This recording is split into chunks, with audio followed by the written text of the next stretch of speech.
Welcome back to another episode of the Resellers Mindset Podcast. My name is Mike, also known as the Used Book Guy on YouTube, along with my friend and fellow full-time reseller, Johnny B.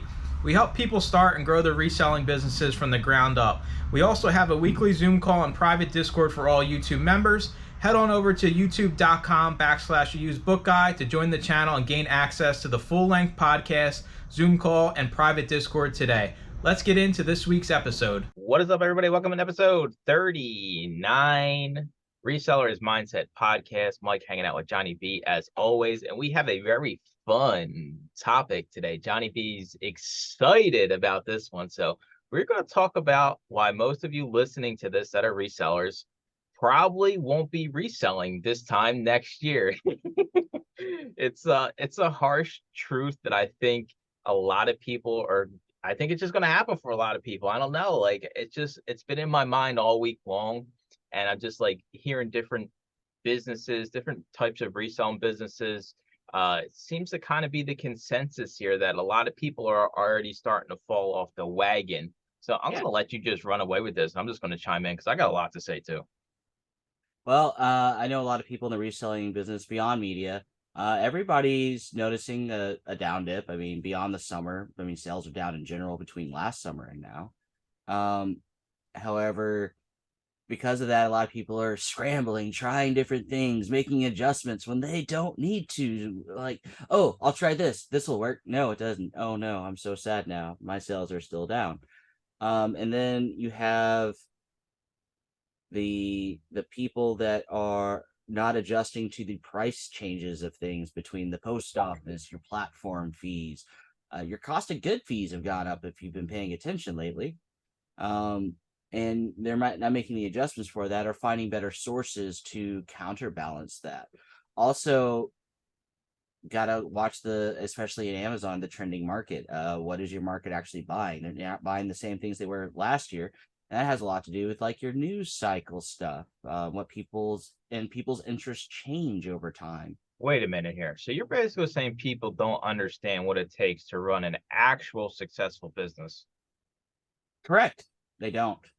I'm just making sure, because that's like the gist of what I'm getting here is like everything you're saying is like how anybody that has like a real tangible business, because let's face it, most people don't take reselling as like a serious business, right? Treat it like an actual business, as if you were like, a large corporation like a Walmart or a Target.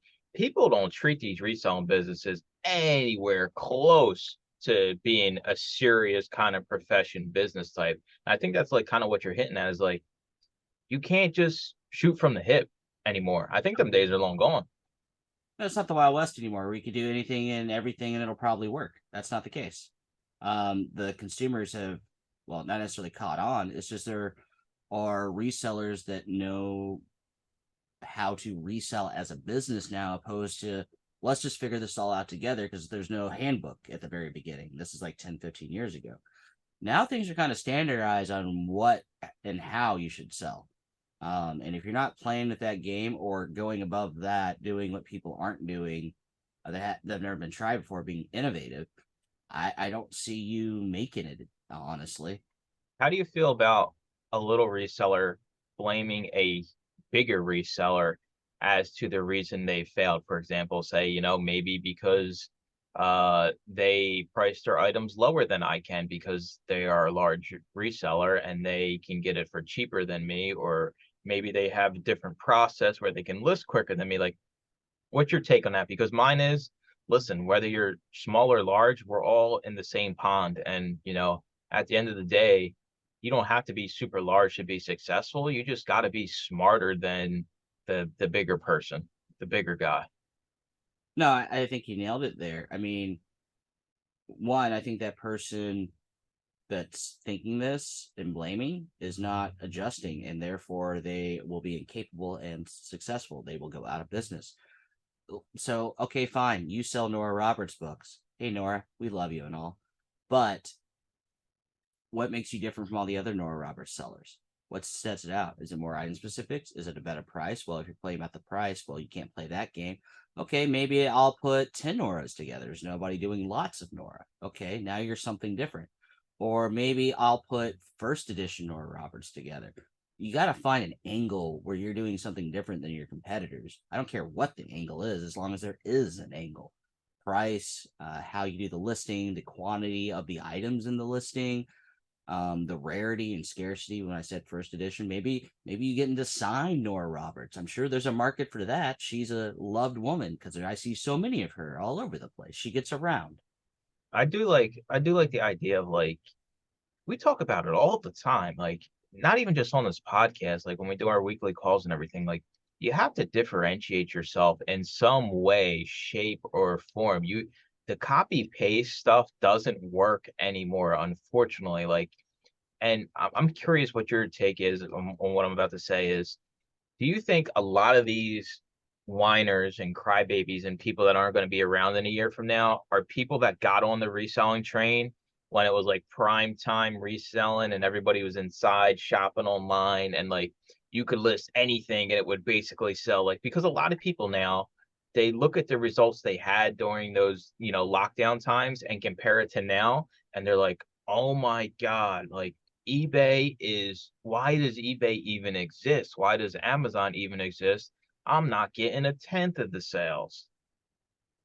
Right. There was extra money to be thrown around because the government was just giving away free money. Now people don't have quote unquote extra money and prices have gone up, thus they're spending less.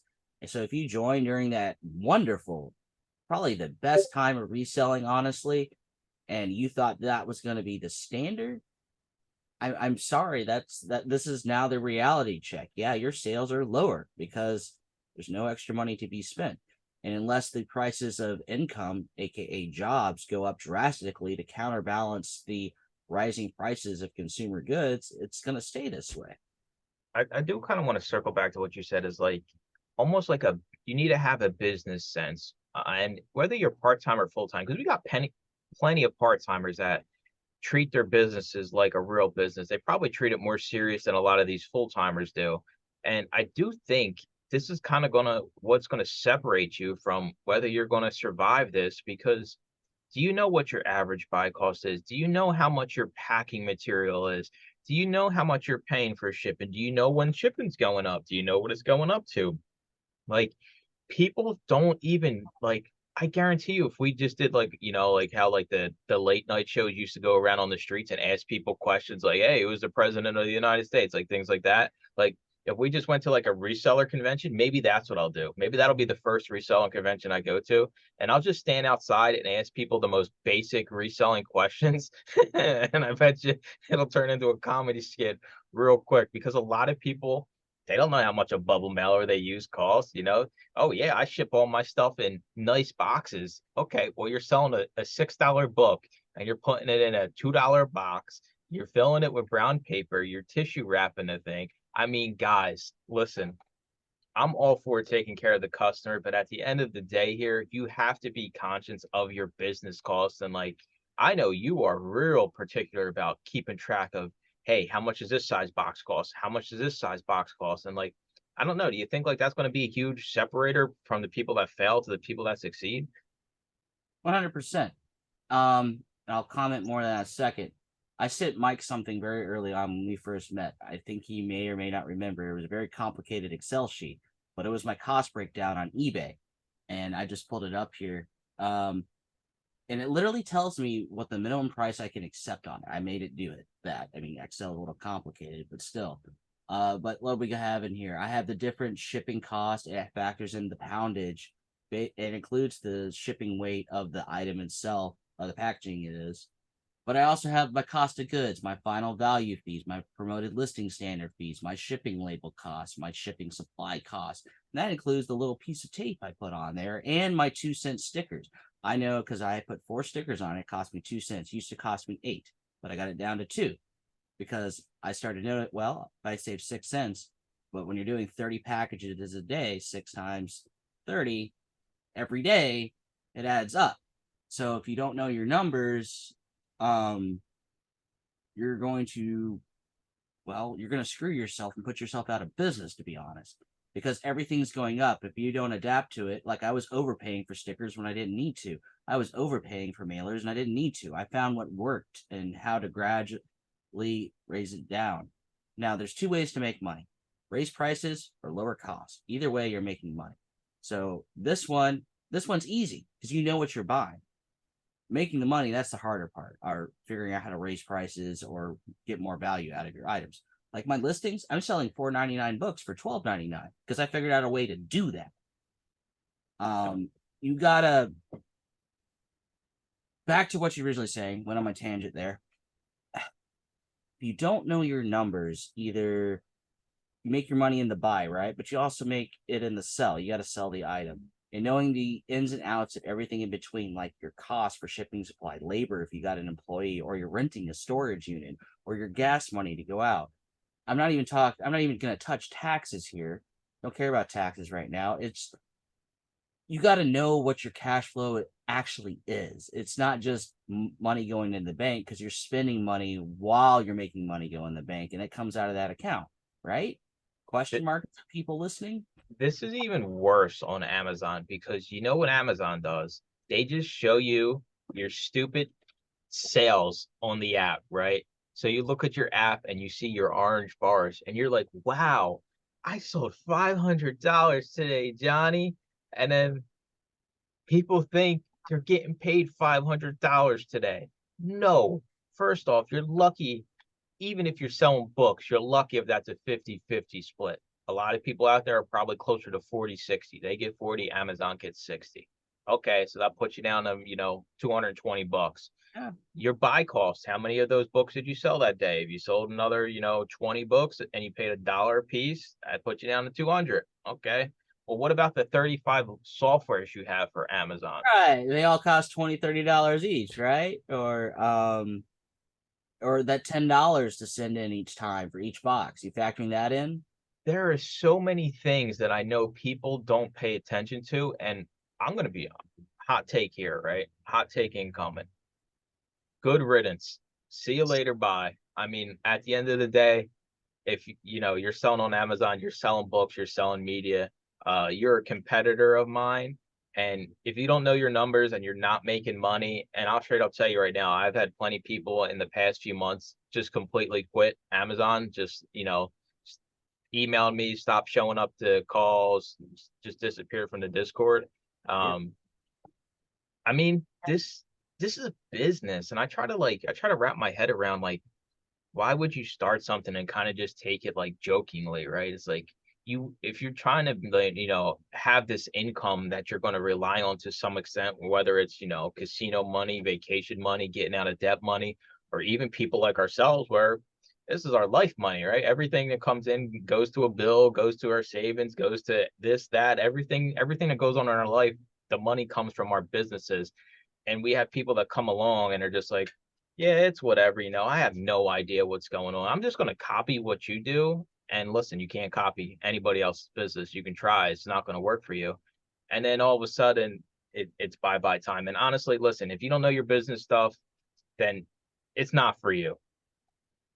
It honestly isn't. You're gonna go out of business, or you're gonna try a million things and be struggling. And at some point, you'll start paying to have a business, and you're not making any money in your business, and you only got so much money to do that with. And then you're gonna get a loan. Dude, remember? Charge you 30% interest, and then you're gonna get another loan. Yep. And then you're gonna have to file bankruptcy. Then you're out of business. Remember we had you look at the books that sold for 1 penny on eBay? Like, this goes on. Like, we can sit here, me and you can joke about it, right? Because we understand, what your expectations are of a business, what our expectations are. But the majority of people just don't get it. Like, and you said it, like, people pay, and where this is the most prevalent, I'm going to say this now, you think eBay is bad, go over to Etsy.com. God. Yeah. People pay to have Etsy businesses, and it's crazy. Like, one week we're going to have Deb here on the podcast, and she's a full-time Etsy seller. And my wife, she'll tell you right now, people come in and try to knock off everything she does, and they have no clue what their expenses. They'll sell something for $3 free shipping.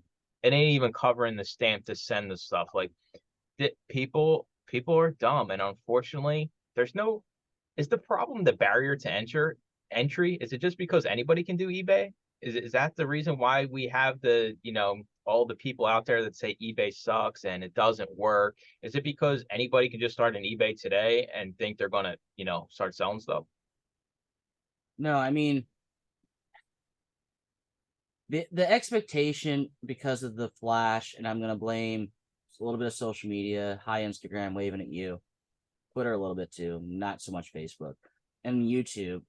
There's a lot of flash out there. They make it look so easy, but they don't record the stuff that's the actual work. That's because that's boring content. They're not going to show you that because nobody will watch it because it is boring. And then some of those people, they just make money off YouTube, and the reselling stuff is whatever. They may not even turn a profit, honestly, on that because we don't really know what they bought it for, right? They show us their big sales numbers, but, well, when you're charging your on-debt credit card on it every time and you're not paying off the interest on said credit card, well, that's a bad thing. But going back to like what I was saying on Excel, you don't have to use that. That's easy for me. Excel's easy. Use a notebook. There's plenty of these sellers that use analog notebooks, and they do it just like Excel. It's what works for them. It's what they know. It's easy. Well, that does. Right.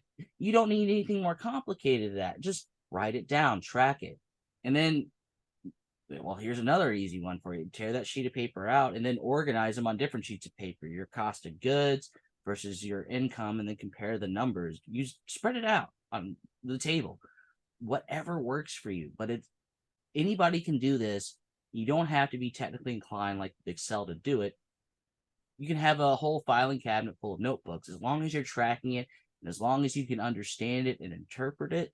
And again, not even talking about taxes, just understanding your business. If you're taking this any way, shape, or form seriously, is vital to your success. I do think it is funny though, because most people laugh about your turning your 8-cent sticker into a 2-cent sticker, right? It's like, oh yeah, well, I'm worried about 6 cents. Yeah, honestly, if you're gonna treat this like a business, everything has a place. If you can save a penny, you can save 2 cents, 3 cents. Like at scale, when you start scaling, like, and you start needing 1,000 stickers, right? All of a sudden, you're like, wait a minute, that's an extra, what are we looking at? 6 cents per? I mean, you're looking at $60, maybe $6, depending on how many you buy. Like it adds up, and that's how Johnny B survives the next year, right? If I was a betting man, I'm all in. He's going to be around next year, and people listening to this, just ask yourself. I want you to sit down and really ask yourself, what is your average buy cost per item, and what is your average sales price per item? And just figure out, what it is. Like where's the money going, right? Because we all know you sell something for $20, you're not getting the $20, right? Well, you as the business owner need to know how much of that are you actually getting. And I'm not talking about the generic, well, eBay took 314 in fees and taxes. No, I'm talking about your packing. And we're not even talking about time, right? Because we're not putting a monetary value on time at all. We're just talking about what your expenses are, right? Your software, if you're using a listing software, your packing materials, your thank you notes, your feedback cards. There's so many little things that can add up. And before you know it, your $20 sale, you're lucky you're making $5 before the time you even have to put to go pack and ship and take it to the post office. Yeah, my thank you notes with the ink and paper, it comes out to 6 cents. My void fill, the dunnage, 2 cents. If I buy it, I get a lot for free now. And then I have my packaging breakdown. I mean, do not bend stickers, those are 2 cents. My literature mailers are about $1, honestly, but they're big, thick ones.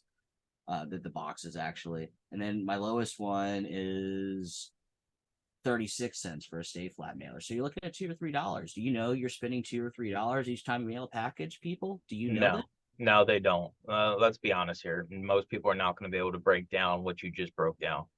And I'm paying, and I can't sell a book for $4 if I'm paying $2 to $3 to even send it out the door. Can't do it. I am going to counteract here what you said about social media and YouTubers like myself. Mm-hmm. Yes, it does create a false, it creates a false picture, 100%. I mean, you go on any of these platforms, and especially the Amazon world is toxic when it comes to this kind of stuff. Like, oh my God, I'm a billionaire. Check out my sales on Amazon. But at the end of the day, right, once you start doing something, you're going to understand real quick whether or not somebody was kind of giving you the runaround, right? If all of a sudden I say you can go to Costco, scan the stuff in Costco and leave, $10,000 richer, and you go to Costco yourself and you're scanning stuff and you're like, wait a minute, I can't sell this.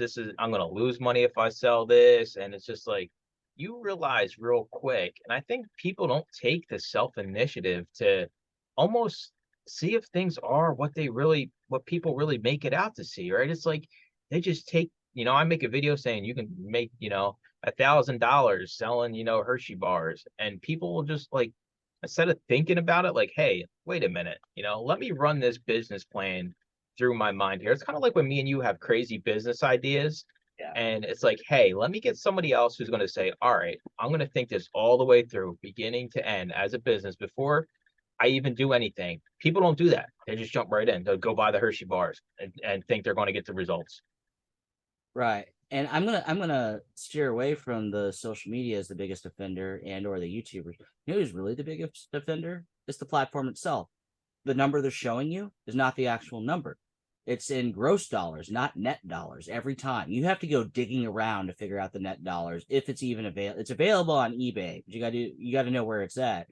I don't remember if it's available on Amazon, to be honest. I think it's still just gross dollars over there, but I could be wrong. It's just gross. But you go to your payments page and it'll tell you like how much you have, but it doesn't give you like, you can go to the transaction view to see like, hey, I know you can download the form and figure it out, but there's no actual, this is what you made in net dollars on it. Now, even if you click on the order, it won't show you what you made. It'll just show you what the order total was, right? Somebody buys your book for $25, you click on that specific order number and it'll just say $25. Right, because I remember having to download that sheet, totaling the columns, Yep. and figuring it out on my end what I actually made. It was a little more complicated to figure out than it is on eBay. But even eBay, those net dollars doesn't factor in the other things like I was mentioning, the out of eBay cost expenses. So even on either platform, you're gonna have to do that. And Etsy, I imagine, I'm actually looking forward to talking to Deb about numbers here. I imagine it's worse on Etsy. Maybe it is. It is. It's antiquated, but it's like, dude, why would they want to show you the pennies you're actually making? Because then that's less money for them, right? Because it's less sellers. So that's less listings, that's less listing fees, that's less store subscriptions. So like it is their fault. I agree with that, but it's like, I mean, it's the number they're showing you, it's on their front page. Look at how much money you made, people. Look at all this money. Is it their responsibility to show you exactly how much you got paid? No. But it can help us out a little bit, but no, it's not. I think people wouldn't listen to it anyway, right? People were like, yeah, whatever. It sold for $20. There's no way I only got $3. I mean, you probably only got $3, but here we are, right? It's tough. I do think we are going to see a huge purge in resellers across the board here. I know people say, oh, there's more and more people reselling. Well, guess what? There's more and more people going bye-bye just as fast as there, people getting on the cruise ship, and there's two for everyone getting off the cruise ship. And for people that take this seriously, or even if you're part-time and you understand your business, I think this is a good thing. It's almost, Amazon just had this huge thing, and eBay has it, right, where you got to confirm your identity. And oh my God, the government wants to know who I am and what I'm doing. Just stop with the nonsense. This is better for everybody. How does anybody that has a legitimate business think this is a bad thing? Besides the government overreach argument, which I could care less about. They do what they want at the end of the day. Who cares? This is going to weed out, especially on Amazon, all of these sellers that are in a different country trying to be like, oh yeah, I'm doing this from this country, and they can't verify their bank account. They can't verify their identity. I think it's a great thing. I mean, what's your take on it? I'm going to assume you're in the same boat, because I mean, this is just going to get rid of a lot of the riffraff. It's great, and it is. It honestly reminds me when there used to be legalized gambling in the United States online. Can't do that no more, but once upon a time you could. And then you had to have some funny bank account rules and stuff, and I could see this happening. Or you bought, what do they call it? Like you bought like tokens, like you pay, and then you could cash out your tokens, but your tokens went to this other third world bank, you had to wait a month to get a cashier. I play poker, people. You had to wait a month to get your cashier's check, which looked really funny, and taking that to the bank to cash in was always fun. But people always will find a way to circumvent the rules. It's no different here. But I do believe they're taking the right steps. This will help reselling as a general. Now, we talking about people that are no longer going to be here. They're still going to have all this stuff, right? Well, at least the eBay side, maybe the FBM side. If they're FBA, they'll probably just destroy it. Those people that go out of business stuck with stuff, you know where you end up? Well, you first try a garage sale, and then you're stuck taking it to the flea market, and then you're maybe an antique mall, and then I'll see you sitting at your flea market, really sad, and you look at me, and you'll be like, I was a reseller once upon a time. Those were good days. Now I work at a flea market. Do you think like the surviving resellers are going to get like almost like a worse rap than they already do, right? Because a lot of people think reselling like, oh, you're scalping, right? It's like, do you think like the surviving group of resellers is going to be even worse now because all of the resellers that failed are going to be like, yeah, sure, you're making money. I tried it for 10 years, and I'm going on record again here with another super hot take. I'm glad you mentioned that. I'm gonna say something in a minute. Go A ahead. super hot take here.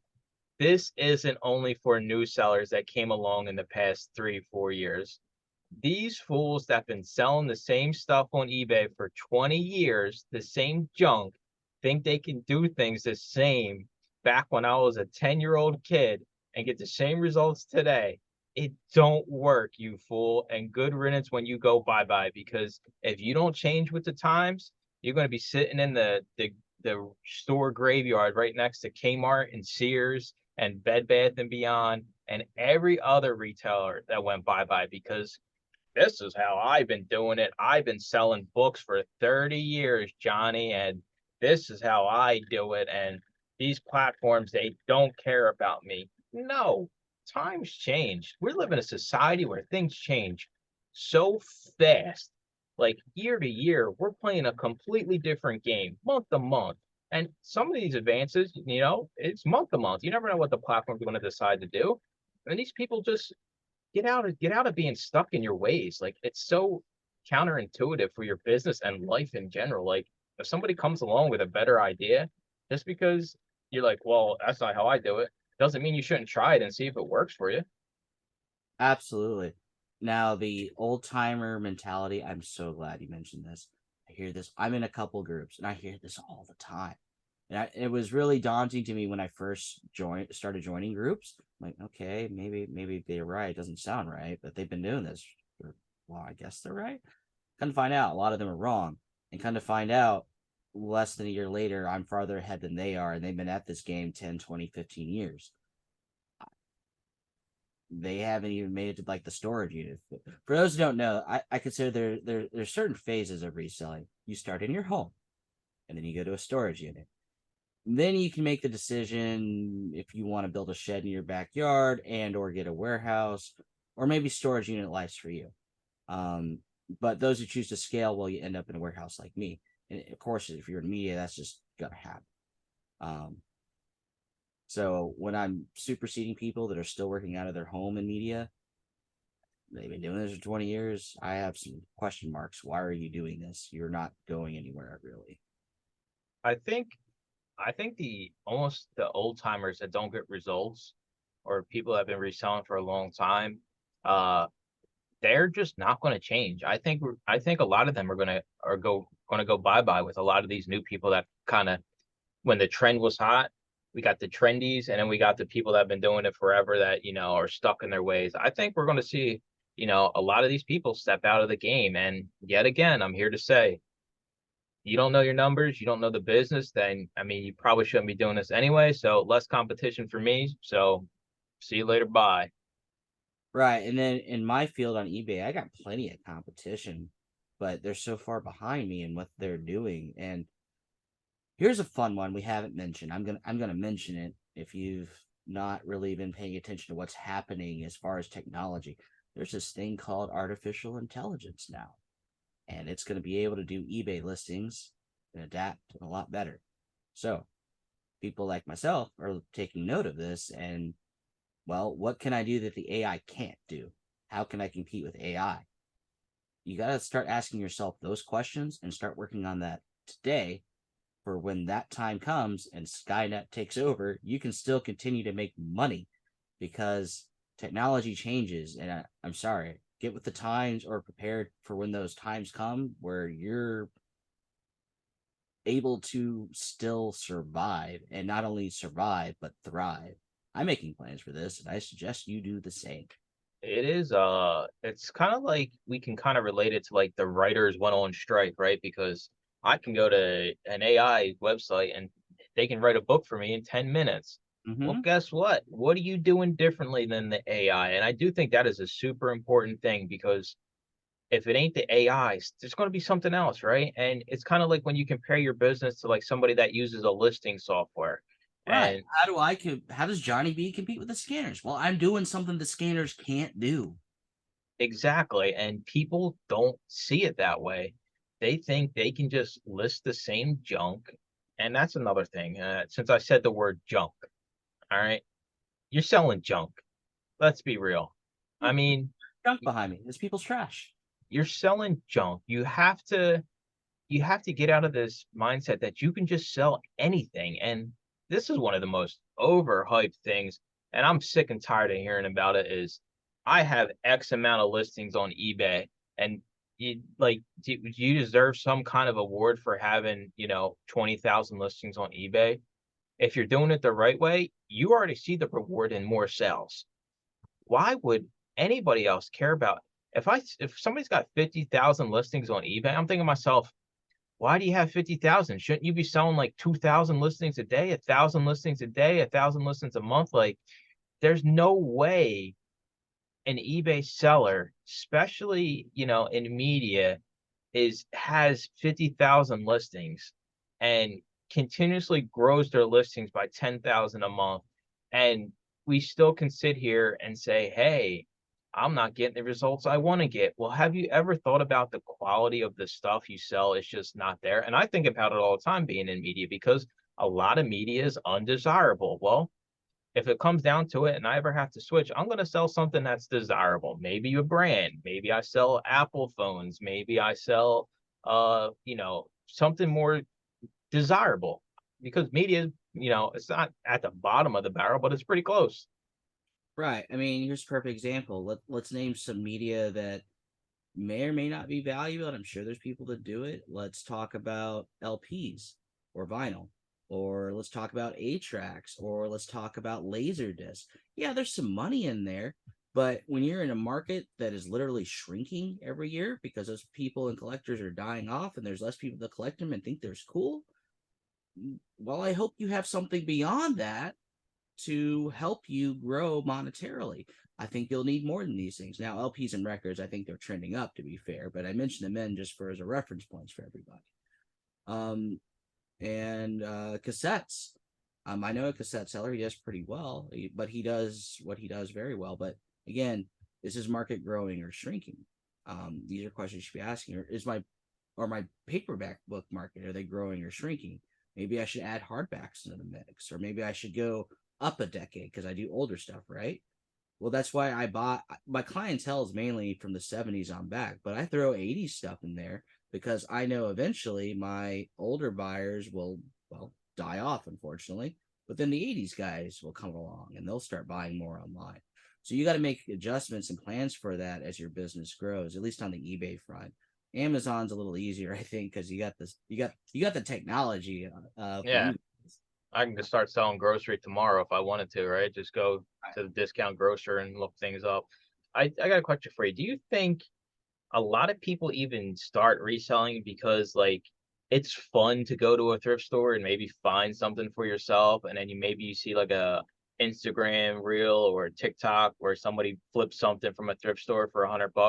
Do you think like a lot of people kind of initially get sucked into it just because they're like, hey, I get to go thrifting? Like, do you think like, because it is a thing, because how many people have debt piles, right? People buy hundreds, thousands of dollars of stuff and it never even makes it to the platform. It just sits in a bin in a pile somewhere. Do you think that plays into it? No, absolutely. I mean, we got to think back, like you and I here, because we've been doing this for a hot minute. And I get it every now and then. It's that treasure hunt, right? Whoa, look at this. I get to go treasure hunting today. Let's go. Let's walk in, see what I can find. I've watched all these videos. I'm looking for these particular things. Oh, here it is in front of me. That happens when you first start, and you get so excited, so pumped up. You got kind of like goosebumps, like I found a valuable item. I found the jewel in the pile of junk. I just had to dig through it. That is exciting. But for me and you these days, that's that's a typical Tuesday.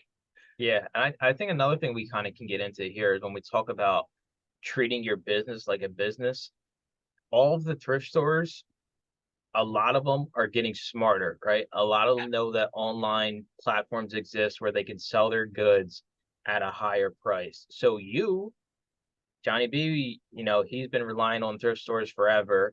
And all of a sudden, his thrift stores are, scanning the stuff in the back, like we all know Goodwill does. They have their own online site to sell the stuff. If you look on Amazon, you see all the Goodwills have, seller stores. All the Salvation Armies have seller stores. Um, and then Johnny B comes to me and says, Mike, I can't sell nothing no more because my thrift stores stink. Well, they have the stuff coming in. They decided to, hey, let me change my business here. I can get more money selling it online. You can't fault any business for trying to make more money and it works. So guess what? You're relying on them. They're not relying on you. So that's on you. That falls on you at the end of the day. Right. Look at Half Price Books. That place used to be amazing, but look at them today. They've raised the price. I went not this year, last year. I went to a Half Price Book store just to see because I heard horrible things. But I've used Half Price Book as a consumer before. I didn't believe it. Went in there. Went to the clearance section. You know how much the cheapest item on clearance was? $4 on clearance. And there, and I'm not talking limited selection here. It was a gigantic clearance section. $4 was the cheapest item on clearance. I do think they are not in a rush to sell their stuff either. Like, I don't think it's like a fire sale mentality anymore because they have incorporated these online outlets for their stuff. So it's not like, my Goodwills didn't do the color tags, right? Where, oh, it's 50% off Wednesday through Friday. My Goodwills didn't do that for years. They just recently started doing it. And honestly, like, it's not like they have these crazy dollar days anymore, right? Or half off days. Like, they don't exist anymore. Like, Goodwill, they give you the 10% discount. Like, if you're a veteran, like, that's nothing to them. Like, they know that it can sit here. We already pay for the space. We make money everything we send to online. If this stuff sits out on the sales floor for 3 months, so be it. At the end of the day, we'll throw it in a pallet. We'll sell it to some sucker reseller online that's going to buy it by the pallet and make no money. And that's honestly that's their whole game plan, and they're going to be around because that's what they do. Right. And it's not their fault for doing it because they know you. I hopefully nobody listening to this, they know one of you people's a sucker. Don't be a sucker. And the Goodwills, if you don't know, if you're a bookseller here, I'm gonna let you know they have a bookstore only, a Goodwill only bookstore. There's several of them. Nope. And they don't sell clothes. All they sell is books. They got boutique stores too, dude. Upscale, nice boutique stores. Where do you think all the Coach bags go that are legitimate? Where do you think all the designer clothes go that are legitimate? All the nice sneakers. They have boutique stores where they're sending all this good stuff and they're selling it for marked up prices. If you think that's not the case, you are mistaken. And we can sit here and make it seem like we're blaming the thrift stores for you No. failing. But at the end of the day, this whole call, the reason you're going to be around in a year or the reason you're not going to be around in a year is you. Right. I mean, this all falls on you. You do a lot of research. I do a lot of research. And I'm not talking about watching silly YouTube videos. I'm talking about going out in the field, looking around your area, understanding what your area is doing. Because you know what a common thing out in my area that I figured out is? Dollar a disc when I was doing disc media. That's a game this whole region plays. The box set has 20 disc in there, $20. So knowing that you can smarten your negotiating skills up. So not everything's spelled out. There's no handbook for this, right? A lot of this stuff, there's a lot of information online. Don't get me wrong. There's a lot of information in groups. But you in your area have to figure out what's going on around you. Know your surroundings that you're going to, and knowing what you can and can't get away with when negotiating with people. If you think these people don't talk to each other, they don't know who you are after a period of time, you're wrong. They do. So you need to know your stuff and know what you're working with and who you're working with. I like the idea, like you're asking me before this, is like people, like I think about it, right? They're closing all these Goodwill bins and people rely solely on those. And I know like when we first started talking, right, our big thing was let's find the inventory upstream, right?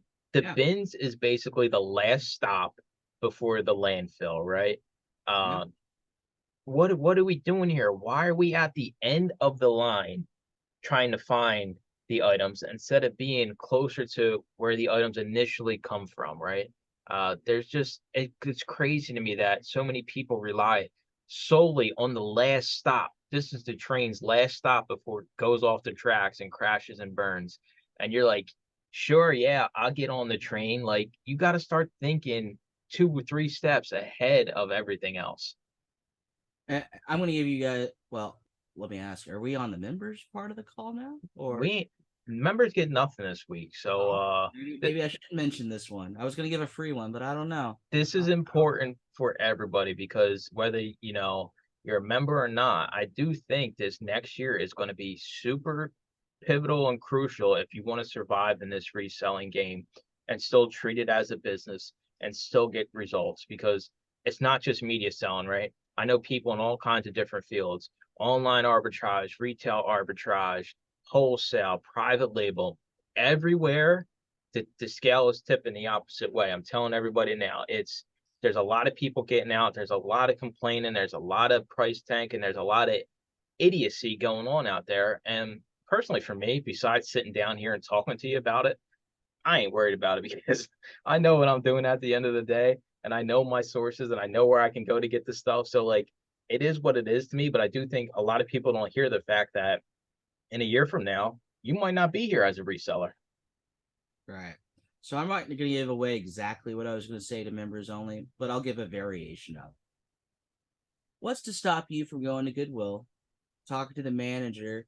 It's like, look, you don't have to pay your employees to scan all this. I'll just buy it outright from you. Beat it before the good stuff goes away. Before that it goes off to wherever, because I guarantee you that store manager doesn't care about his upstream. He cares about his bottom line at his particular store. Why not talk to man or woman, whichever the case may be? Dude, look how many people we got in the group that have backroom access, and the Goodwills don't care. They're like, hey, come buy whatever you want. They call them the day they get the book shipment. Hey, we got a gala for you. You coming by? You swing by, you take only what you want. They're happy to do that because there's so many hours that goes into scanning it in that back room. They don't have to do that if you come along and like, look, I'm solving a problem for you. You just got to give me a ring and let me know.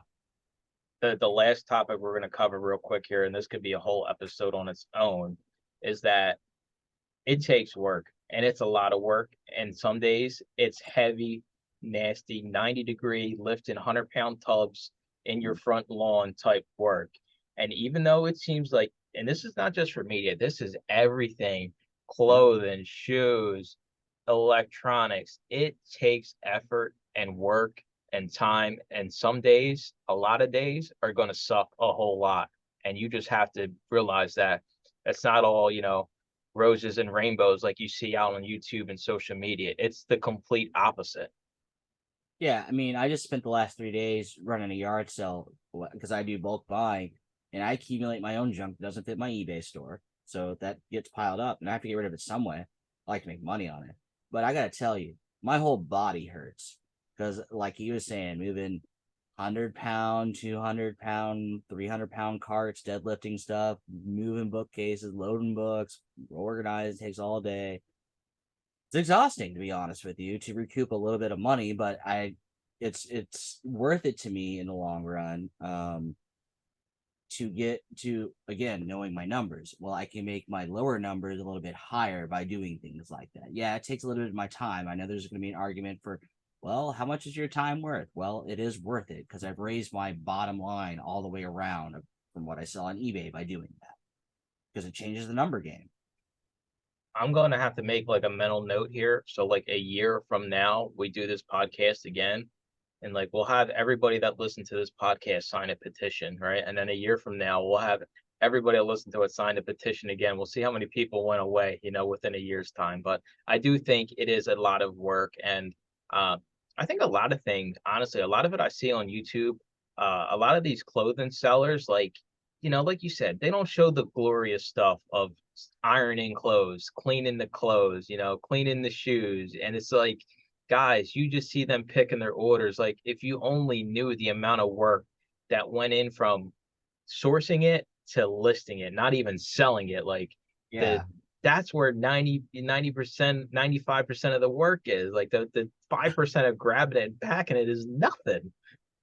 Buying it and shipping it out, that's the easy part. It's like you said, everything in between. There's so much work. So much work. I'm going to make a video of just follow me around like for a week straight. And you're going to be like, dude, like, what do you mean you're not just getting paid money every single day? You're in the storage unit sweating. You're driving an hour and 15 minutes one way. Like, nobody wants to see that, dude. You made a video about packing boxes and doing the heat gun. I remember that. And it was a fast forward one. Yeah. It still took you 20 minutes in the fast forward speed up version of it. And it was a good video because that was the honest truth of what reselling is. I sit here every weekend with that damn heat gun and peel off those stickers, and it's probably an hour of my time, depending how many I get from thrift stores that have the stickers. I can sit here for an hour with that heat gun on, and it's 90 degrees out, and I'm peeling those stickers for an hour straight, collecting a pile. But hey, I mean, maybe I can like record myself dancing or something and just put some music over top. Music on, sip some tea between each iteration. Yeah, it is one of those things. So I'm curious to see here who survives the next year. I do think we're going to see a huge change in reselling. It's already happening with the eBay AI descriptions. Everybody's complaining about that. I mean, listen, get with the times or see you later. Bye. Just because you've been doing this for 50 years doesn't mean you're entitled to get sales. Doesn't mean you're going to get sales. Doesn't mean what you did last week is going to work this week. You got to change with the times or you're going to go away, and stop believing all the hype you see around. I mean, I haven't even been doing this long, and I've seen so many fads come and go, dude. It's like, oh my God, sell books, do online arbitrage, do retail arbitrage, do eBay to Amazon, do Amazon to Amazon, do this, do consignment, do bulk, do buy a forklift, buy a warehouse, whatnot.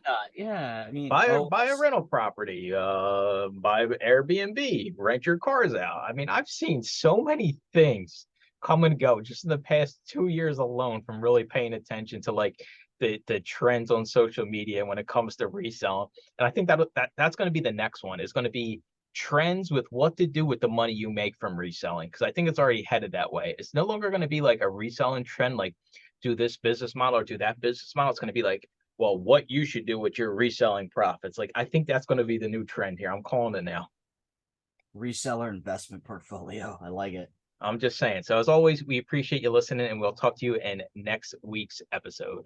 Thanks for listening to another episode of the Resellers Mindset Podcast. Today's full episode and all previous episodes are available to all YouTube members, along with the weekly Zoom call and private Discord. Head on over to youtube.com/theusebookguy and consider joining for as little as $2.99 a month.